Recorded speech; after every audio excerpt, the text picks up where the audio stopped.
Uncut, uncensored truth right here on ISBC Truth Channel with your host, Pastor Michael Smith, and co-host, Sister Smith, baby.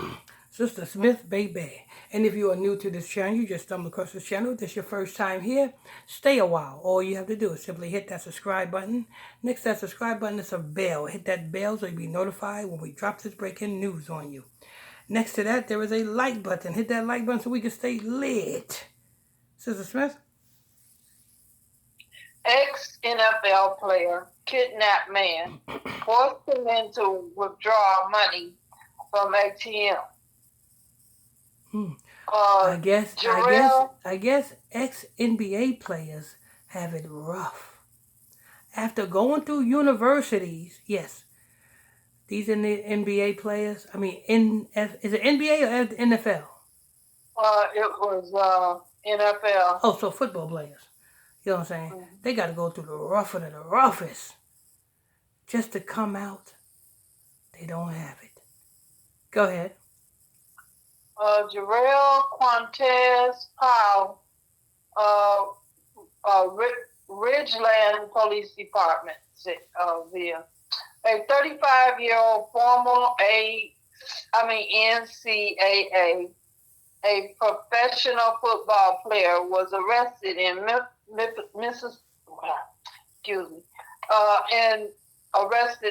Mississippi last week for allegedly kidnapping a male victim and making the man take money out of an ATM machine before Sister Smith, police. sound like somebody got a very bad drug habit. Yep. That's what it sounds like to me. Sound like this ex-NFL player got a very bad drug habit and he needed fix. Go ahead. Jerrell, Quantez, Powe, a Waynesboro, Mississippi local, who played college football at the University of Mississippi before being drafted into the NFL, was taken into custody on Thursday and charged with one count of kidnap jail records reviewed by law. Wait a minute, hold on.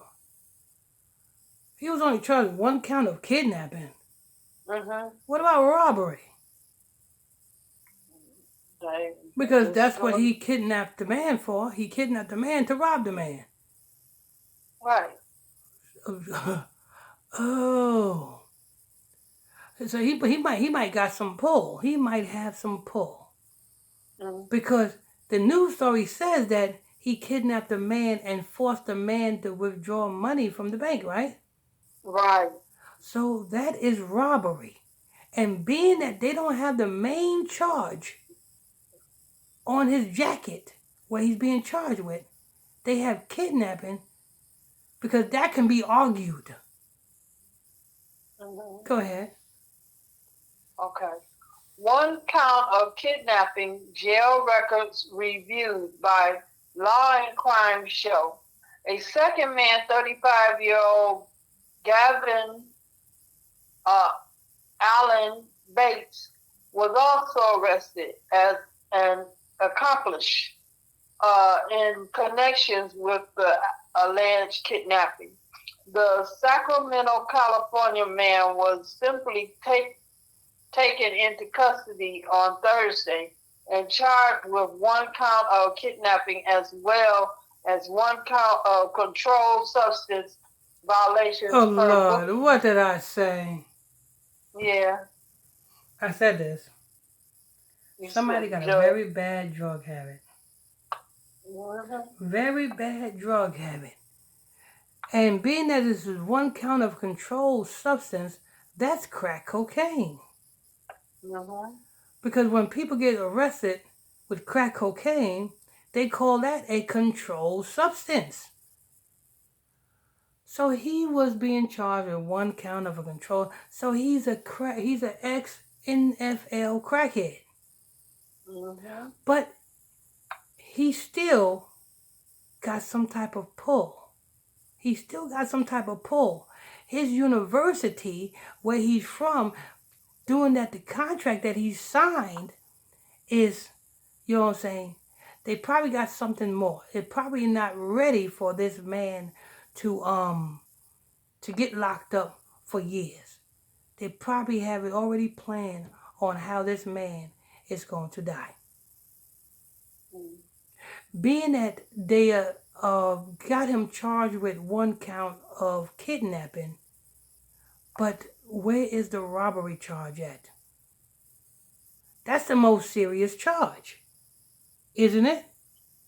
Mm-hmm. Because kidnapping details, if, Sister Smith, Yes. if I take you and move you out of your apartment, just Mm-hmm. move you out of your apartment. Mm-hmm. If you call the police and said that I did this, do you know that is a charge? I can be charged with kidnapping just because I Yeah. moved you. I think it's a couple of feet. If I move you a couple of feet outside of your dwelling or your normal space, that is. Or Mm-hmm. or if you take and hold somebody, like don't let them go. Well, they call that kidnapping too. Yes. See, and according to the law books, some sorts of kidnapping can be argued and can be dropped to the point that it can be dropped to a misdemeanor or it can be dropped to a fine. Mm-hmm. But the armed robbery, the robbery, that right there is the most serious charge. Why didn't they charge this man with that? Telling you that the university where this man is from, the university that signed this man to the NFL, is got other plans for this man's death. Mm-hmm. That's it? No.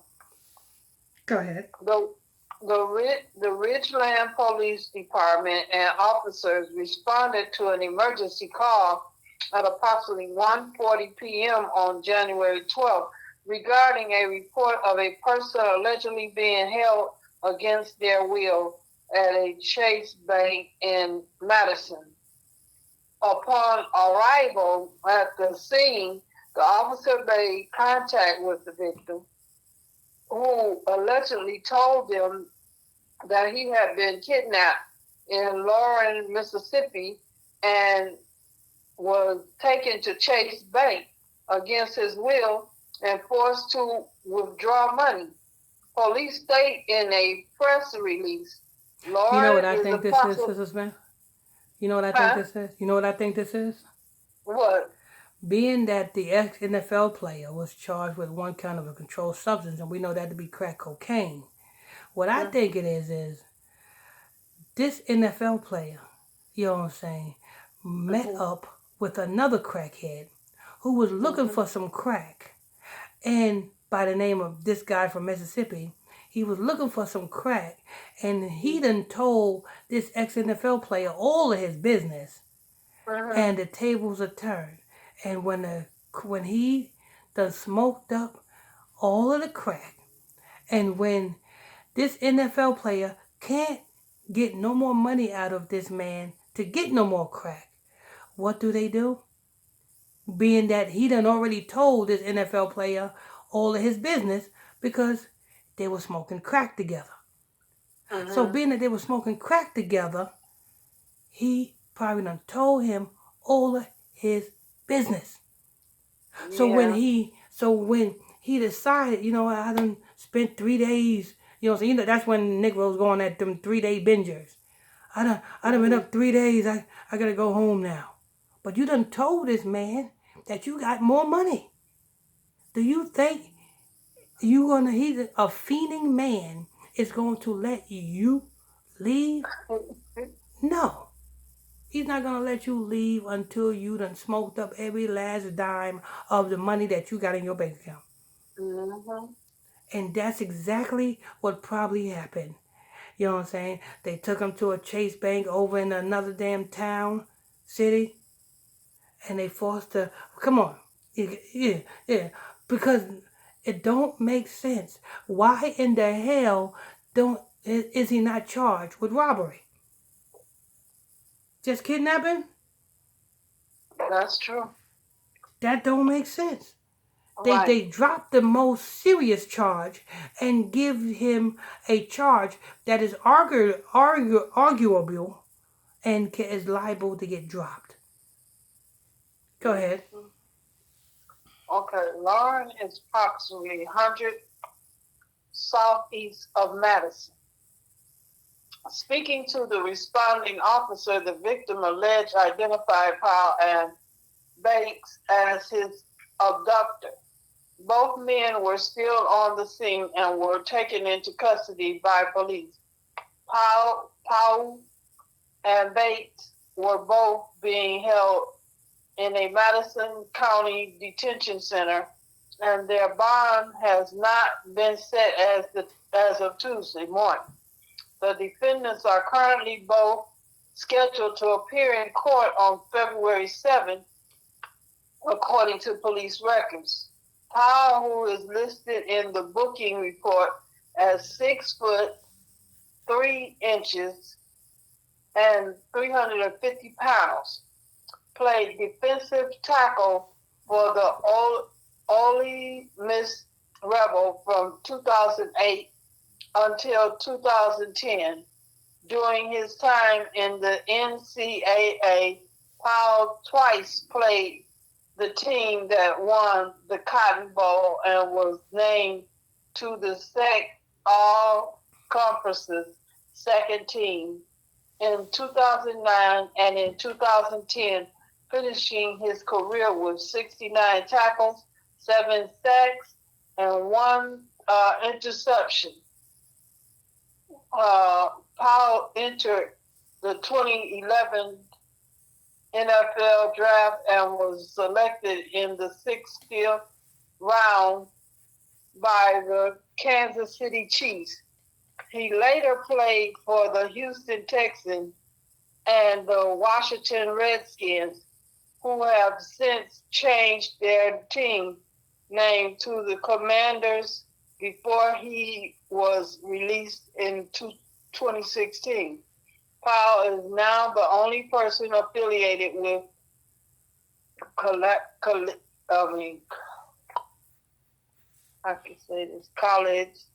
athlete facing serious accusations. Current University of Alabama basketball player Doris Harrison. No, that's it.